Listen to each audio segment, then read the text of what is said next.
Well, I'm sitting here on a bench in front of the railroad station here in Glenwood Springs. This is kind of the view of the neighborhood here. And the tracks right here in the foreground are the former Rio Grande, now Yellow Peril tracks. I'm just talking to the station agent. There's not much in the way of freight traffic through here, just coal trains. So, haven't seen any of those while we've been here. Our train is about 3 hours late. And so we're still waiting for it. That looks about, unless it falls down some more, we're looking at about another 45 minutes before our train is here. Well, here comes half track, Amtrak, whatever you want to call it. Anyhow, it looks like we've got a couple of mud missiles up front. The train is about 3.5 hours late.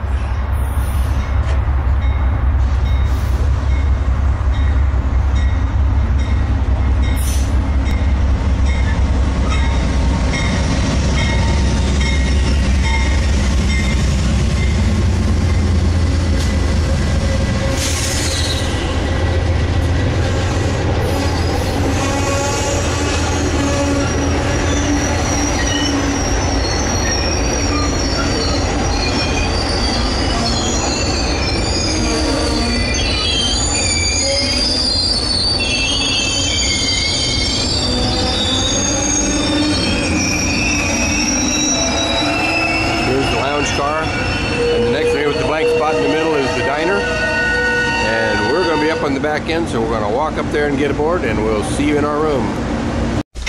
Well, we're rolling. We're departing Glenwood Springs, Colorado westbound on train number 5.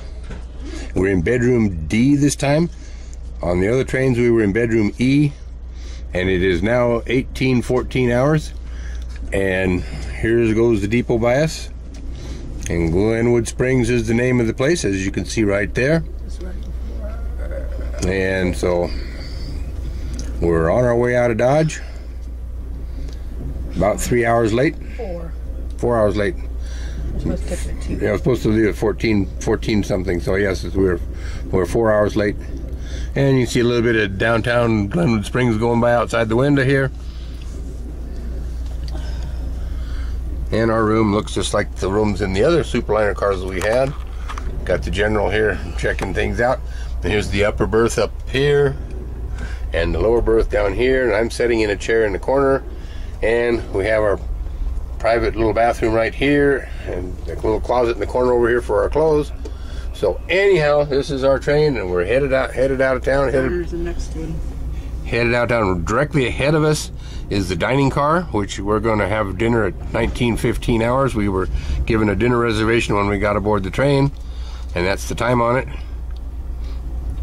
And so we're on our way.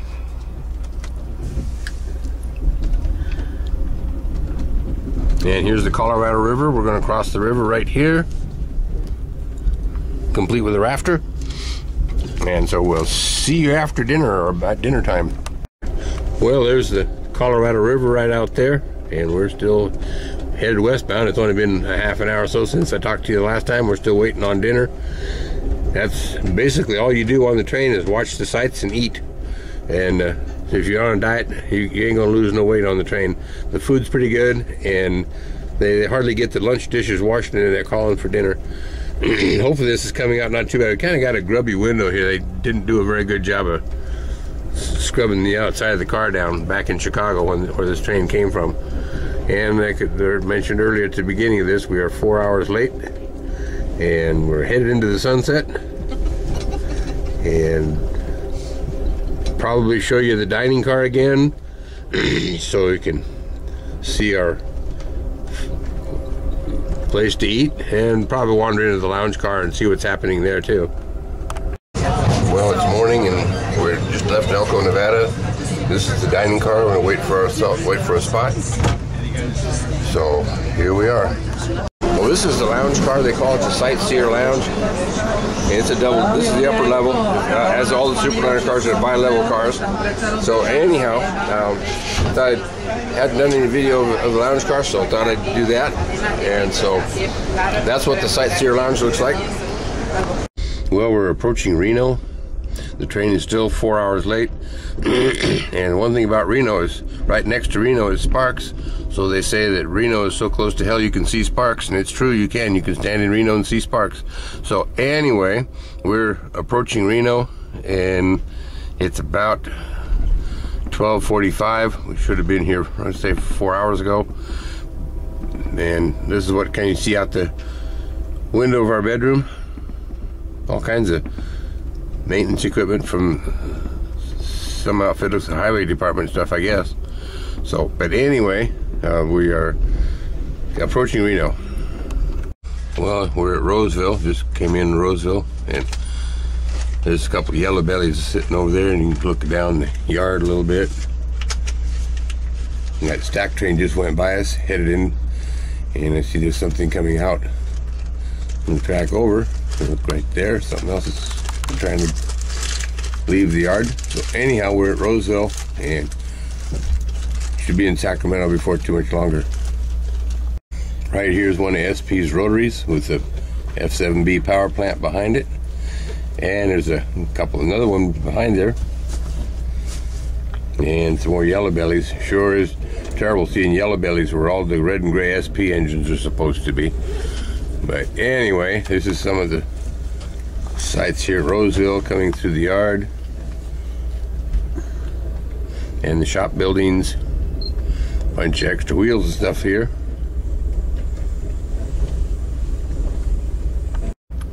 And right out here in the yard is a couple of business cars, and there's the Sunset, and some yellow bellies moving along right there. And here's the fueling and sanding area for the locomotives.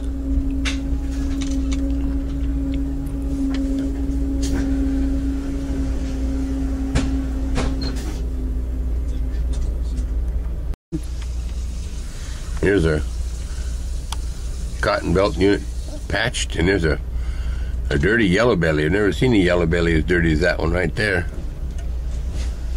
And there's another rotary plow, you can see right out here, missing its power unit. And right over here, coming up on us, a bunch of more yellow bellies.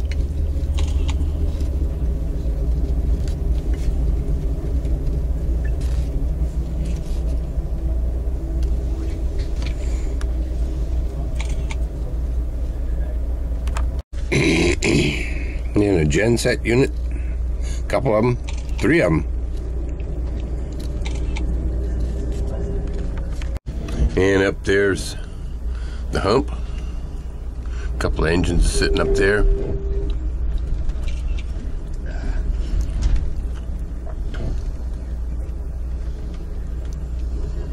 And some more of the SP yards here at Roseville.